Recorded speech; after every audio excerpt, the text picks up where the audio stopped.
अख्खे मूग आणि रव्याचा वापर करून बनवूया पौष्टिक हेल्दी इन्स्टंट मुगाची इडली। हॅलो हाय, मी कल्पना तिडके या रेसिपी मध्ये मी आपलं स्वागत करत आहे। आज आपण बनवणार आहोत अख्ख्या मुगाची इडली व त्यासोबत चटणी। वरच्या भांड्यामध्ये टाकून घेऊया या 3 हिरव्या मिरच्या। हिरव्या मिरचीचे तुकडे करून घ्यायचे, हातानेच तुकडे करून घ्यायचे।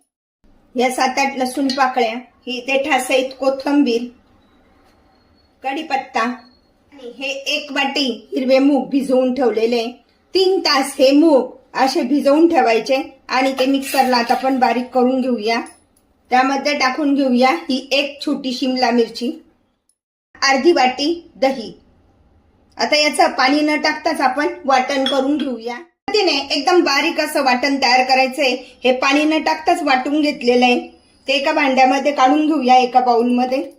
त्यानंतर त्यामध्ये 1 वाटी रवा टाकून घेऊया आणि एकत्र करून घेऊया। प्रथम सर्व साहित्य व्यवस्थित एकत्र करून घ्यायचे।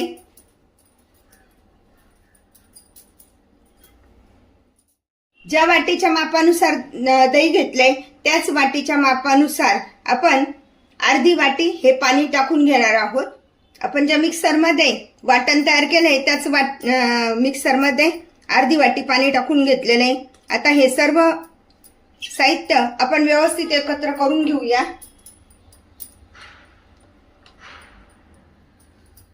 मध्ये टाकून घेऊया अर्धा चमचा जिरे पावडर, 1 चमचा धने पावडर, पाऊण चमचा मीठ, चवीनुसार टाकायचंय मीठ, चिमूटभर हिंग। आता हे सर्व साहित्य व्यवस्थित एकत्र फेटून घेऊया।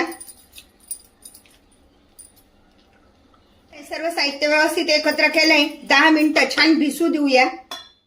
रवा छान फुलला गेलाय, बघितलं ना, मस्त पैकी। वरती पाणी पण ठेवलंय गॅसवर। 1 चमचा तेल आणि आता लागेल तसं थोडंसं पुन्हा पाणी टाकून घेऊया। हे घट्ट झालंय बॅटर। त्यामध्ये आपण थोडंसं पाणी टाकून व्यवस्थित असं मिक्स करून घेऊया। 1 वाटी पाण्यामधनं फक्त 1 चमचा पाणी उरलेलं आहे। अशा पद्धतीचं हे व्यवस्थित असं बॅटर तयार झालेलं आहे।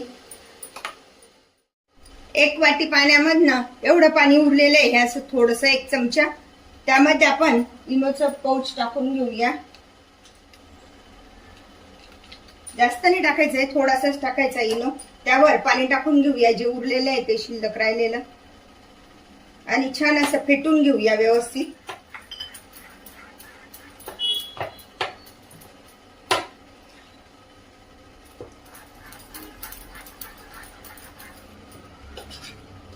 सगळं बॅटर व्यवस्थित मिक्स करायचंय। अशा पद्धतीचं हे बॅटर तयार झालेलं आहे। थोडंसं अजून पाणी टाकून घेऊया। अशा प्रकारे आपल्याला पूर्ण 1 वाटी पाणी लागलेलं आहे। असं थोडं थोडं करून पाणी टाकायचं, म्हणजे बॅटर पातळ होत नाही। आता आपण ते इडली पात्राला तेल लावून घेतलंय, त्यामध्ये टाकून घेऊया। प्रकारे आज आपण अख्खे मूग आणि रव्याचा वापर करून इडल्या बनवत आहोत।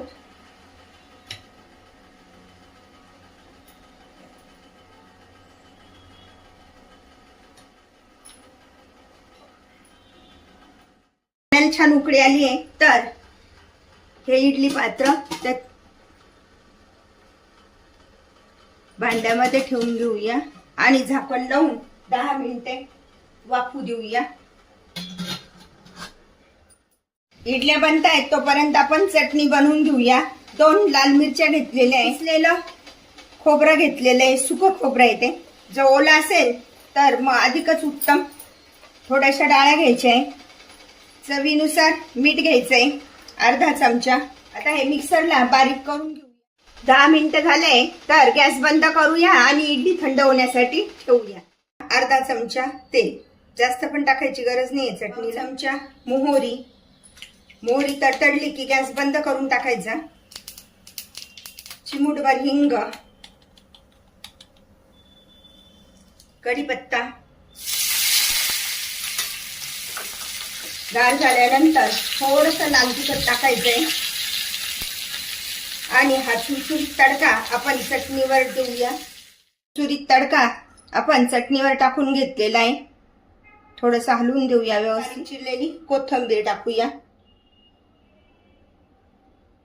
खोबरं आणि डाळ्यांचा वापर करून बनवलेली चटणी खाण्यासाठी तयार.